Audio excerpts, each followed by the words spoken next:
வணக்கம். செல்வகுமாரின் முக்கடல் காற்று பற்றிய அறிவிப்பும் இலங்கைக்கான வானிலை ஆய்வறிக்கையும் 2025 மார்ச் 12 புதன்கிழமை அதிகாலை நிலவர ஆய்வறிக்கை. அதிகாரப்பூர்வ முக்கடல் காற்று பற்றிய அறிவிப்பிற்கு இந்திய வானிலை ஆராய்ச்சித்துறை அறிக்கையை பார்க்கவும். முதலிலே முக்கடல் காற்று பற்றிய அறிவிப்பு. காற்று சுழற்சியானது மாலத்தீவிற்கு சற்று வடக்கு புறமாக லட்சத்தீவிற்கும் மாலத்தீவிற்கும் இடைப்பட்ட பகுதியில் நீடித்துக் கொண்டிருக்கிறது. இருந்தாலும் காற்று குவிதலை குமரிக்கடலில் தொடர்ந்து ஏற்படுத்தி கொண்டிருக்கிறது. குமரிக்கடலில் தொடர்ந்து இன்றைக்கு அச்சுறுத்தும் காற்று இருக்கும். குமரிக்கடலில் இன்றைக்கு ஒரு நாள் மீன்பிடிக்க செல்ல வேண்டாம். ஆனால் மன்னார் வளைகுடாவில் காற்று அச்சுறுத்தல் இல்லை. தமிழ்நாட்டின் கரையோரத்திலும் காற்று அச்சுறுத்தல் இல்லை.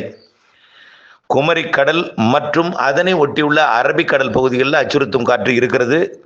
65 கிலோமீட்டர் வேகம் வரைக்கும் விட்டு விட்டு வீசக்கூடிய காற்று இருக்கிறது. அதாவது குமரி முனை தொடங்கி திருவனந்தபுரம் வரைக்கும் கொஞ்சம் கடலோர பகுதிகளில் வலுவான காற்று இருக்கு. ஆழ்கடலில் இன்னும் வலுவாக இருக்கிறது. அதே போல கடையநல்லூர் வழியாக உள்ளே நுழையக்கூடிய செங்கோட்டை குற்றாலம் வழியாக நுழையக்கூடிய புனலூர் ஆரியங்காவு கணவாய் காற்று, அது போய் கொள்ளத்துக்கும் ஆலப்புழாவுக்கும் இடைப்பட்ட கடற்பகுதிகளில் கிழக்கிலிருந்து போய் இறங்கும் போது அந்த இடத்துல வலுவான காற்று இருக்கு. கொள்ளத்திற்கும் ஆலப்புழாவிற்கும் இடைப்பட்ட காயங்குளம் பகுதியில் கடலோர பகுதிகளில் கொஞ்சம் வலுவான காற்று கிழக்கிலிருந்து கடலுக்குள் வந்து இறங்கும். ஆரியங்காவு புனலூர் பகுதியிலிருந்து வந்து இறங்கும். அது ஒரு இடம், ஒரு அச்சுறுத்தல் இருக்கு. அடுத்த இடம் பார்த்தீங்கன்னா கிணத்துக்கடவு பொள்ளாச்சி பகுதியிலிருந்து பாலக்காட்டு கணவாய் வழியாக நுழையக்கூடிய கிழக்கு காற்று. இங்கே பொள்ளாச்சியிலாம் காற்று தெரியாது. ஆனால் பாலக்காடு தாண்டி காற்றோட வேகம் அதிகரித்து ஒட்டாப்பாலம் மற்றும் பாலக்காடு தாண்டி அதோட காற்று வேகம் கூடி பொன்னானி மற்றும் திருச்சூர் இடைப்பட்ட பகுதி வழியாக கடலில் போய் இறங்கி கடலுக்குள் கொஞ்சம் வலுவான காற்றை கொடுக்கிறது. இந்த ரெண்டும் கணவாய் வழியாக போகக்கூடிய காற்று ரெண்டும், அதாவது எடை குறைந்த படகை வைத்து மீன்பிடித்தலுக்கு தான் சவால். பெரிய படகுக்கு இந்த சவால் இருக்காது. விட்டு விட்டு வீசும் காற்று கிழக்கு திசையிலிருந்து வரும். பாலக்காட்டு திசையிலிருந்து கடலுக்குள் வந்து இறங்கும். அதே போல் புனலூர் ஆரியங்காவிலிருந்து கொள்ளத்திற்கு வடக்கே வந்து இறங்கும். இது ரெண்டு இடம் தான் அச்சுறுத்தும் காற்று.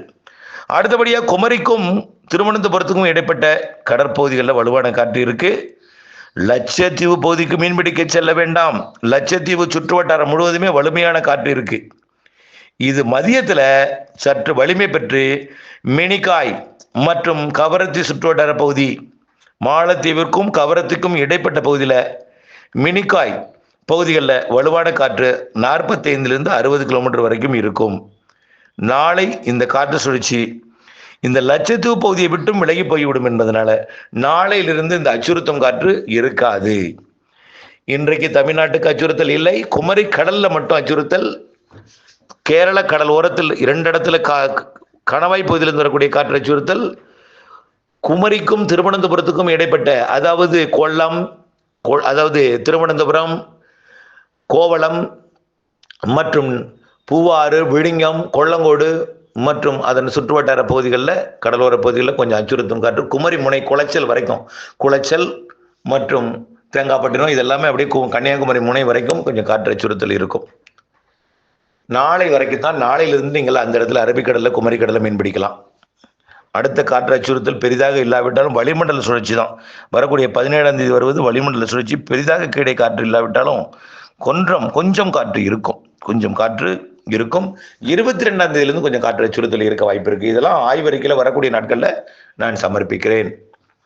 அடுத்தபடியாக இலங்கைக்கான வானிலை ஆய்வறிக்கை. இலங்கையை பொறுத்த வரைக்கும் ஏற்கனவே கனமழை பெய்திருக்கிறது. இலங்கையை விட தமிழ்நாட்டுக்கு தான் கூடுதல் மழை. இருந்தாலும் மழைப்பொழிவு தொடர்கிறது இலங்கையில். இன்றைய மழைப்பொழிவு இலங்கையில் மதியத்தில் கொஞ்சம் வெயில் வந்ததும் மழைப்பொழிவு கொடுக்கும். ஆனால் பெரிதாக மழை இருக்காது. நேற்று முன்தினம் போல இருக்காது. நனைக்கு மழை, தூறல் மழை இன்றைக்கு இருக்கும் இலங்கையில். அடுத்தபடியாக வரக்கூடிய நாட்களில் எல்லாமே நனைக்கு மழை, தூறல் மழை, மிரட்டும் வானிலை இருந்துகிட்டே தாங்க இருக்கும். விலகாது. ஏன்னா இந்த காற்று சுழற்சி போய் மாலத்தீவு, லட்சத்தீவு இடைப்பட்ட பகுதியில் இருந்துட்டு கிழக்கு காற்றையும் தென்கிழக்கு காற்றையும் தெற்கு காற்றையும் இலங்கை வழியாக இருக்கிறது. ஒன்று காரணம். அடுத்த காற்று சுழற்சி வரப்போகுது 15ஆம் தேதி இலங்கைக்கு மழைப்பொழிவை கொடுக்கறதுக்கு. 15ஆம் தேதியே மழைப்பொழிவு கொடுக்கும் இலங்கைக்கு. 15ஆம் தேதியிலிருந்து கனமழை காத்திருக்கிறது. அடுத்த காற்று சுழற்சி காரணமாக இலங்கைக்கு. தமிழ்நாட்டுக்கு தான் நனைக்கு மழை, தூறல் மழை 16ஆம் தேதினா 15ஆம் தேதியிலிருந்து இலங்கைக்கு கனமழை காத்திருக்கு மீண்டும்.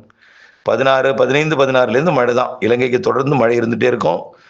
பெரிதாக பாதிக்கும் மழை இல்லைன்னா கூட திடீரென்று ஆங்காங்கே மழை, திடீர் மழை, திடீர் வெயில், விட்டு விட்டு மழை, அவ்வப்பொழுது மழை, குழப்ப வானிலை எல்லாமே 15ஆம் தேதியிலிருந்து ஏற்படுத்த போகிறது மாத இறுதி வரைக்கும்.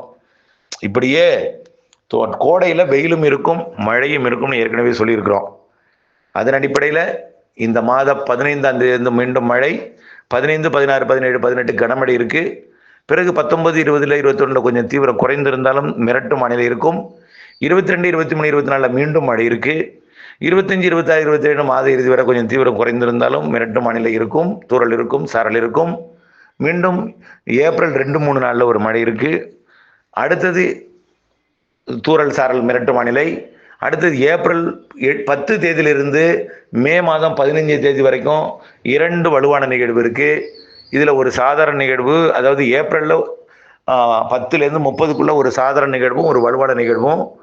அதே போல் மே மாதத்தில் முற்பகுதியில் 2 வலுவான நிகழ்வு, பிற்பகுதியில் ஒரு சாதாரண நிகழ்வு என்று ஏப்ரல் 10லிருந்து ஏப்ரல் 15க்குள் மே 15க்குள் ஏப்ரல் 10லிருந்து மே 15க்குள் அந்த 35 நாட்களில் 3 வலுவான நிகழ்வு இருக்கிறது. நல்ல மழைப்பொழிவு தரக்கூடியது இருக்கிறது. ஏப்ரல் முதல் வாரத்தில் முற்பகுதியில் ஒரு சாதாரண காற்று சுழற்சியும், மே இறுதியில் வெயில் அதிகரிக்கும். மே 15 தேதிக்கு மேலே கொஞ்சம் வெயில் அதிகரிக்கும். அதிகரித்து வெப்பசலன இடிமழை பொழிவையும் கொடுக்கும். முன்கூட்டியே தென்மேற்கு பருவமழை தொடங்கி இருக்கிறது. இதெல்லாம் ஏற்கனவே நீண்டகால அறிக்கையில் நம்ம சொல்லியிருக்கிறோம். ஆக ஏப்ரல் 10லிருந்து மே மாதம் 15 தேதி வரைக்கும் உள்ள 35 நாளில் அடுத்தடுத்த நிகழ்வுகள் நல்ல ஒரு மழைப்பொழிவை கொடுக்க இருக்கிறது. ஏப்ரல் முற்பகுதியில் கொஞ்சம் வெயில் அதிகரித்தாலும் பெரிய அளவிலே ஒரு கொடூரமான வெயிலாக தெரியவில்லை இலங்கையை பொறுத்த வரைக்கும். அடுத்தபடியாக மே மாதம் 15 தேதியிலிருந்து தான் வெயில் கொஞ்சம் கூடும். ஆனால் ஏப்ரல் 10லிருந்து மே 15 வரைக்கும் உள்ள நாட்டில் 35 நாளில் மழை இருந்தாலும் புழுக்கம் இருக்கும். மழையும் இருக்கும், புழுக்கமும் இருக்கும். இப்போ நேற்றைக்கு பார்த்தீங்கன்னா கடுமையான புழுக்கம் நிலவும். காரணம் என்ன? நிலநடுக்கோட்டு இந்திய பெருங்கடல் வெப்ப நீராவி வருகிற காரணத்தினாலே அது வெப்ப நீராவி. எப்படி நம்ம இட்லி இடியாப்பம் அவிக்கும் போது அந்த பானையில் இருக்கக்கூடிய நீராவி எப்படி இருக்கும்? கொஞ்சம் கதன்னு இருக்கும், வெப்ப நீராவி. அதேபோல் வெப்ப நீராவி நிலநடுக்கோட்டிலிருந்து மேலே கொண்டு வந்து ஏற்றுகிறது. இதை கிழக்கு திசையிலிருந்து வடகிழக்கு திசையிலிருந்து குளிர்காற்று குளிர்விக்க வேண்டும். அது குளிர்விக்க நேரம் எடுத்துக்கொள்ளும் வரையும் அது வெப்ப நீராவி கொஞ்சம் வெப்பத்தை கொடுக்கும். குளிர்வித்து மழைப்பொழிவையும் சேர்த்து கொட்டி தீர்த்தது நேற்றைக்கு மழைப்பொழிவு டெல்டா தமிழ்நாட்டிலே. அதே போல் இலங்கைக்கும் ஆங்காங்கே கொட்டி தீர்த்தது. இப்படிப்பட்ட மழைப்பொழிவுகள் கோடையில் இருக்கிறது, வெயிலும் இருக்கிறது. வெயில் சராசரி, மழை சராசரிக்கு கூடுதல். தொடர்ந்து வானிலை அப்டேட்ஸுடன் இணைந்திருந்து விரிவான அறிக்கையை பார்த்து பயன்பெற அன்போடு கேட்டுக்கொள்கிறேன். நன்றி.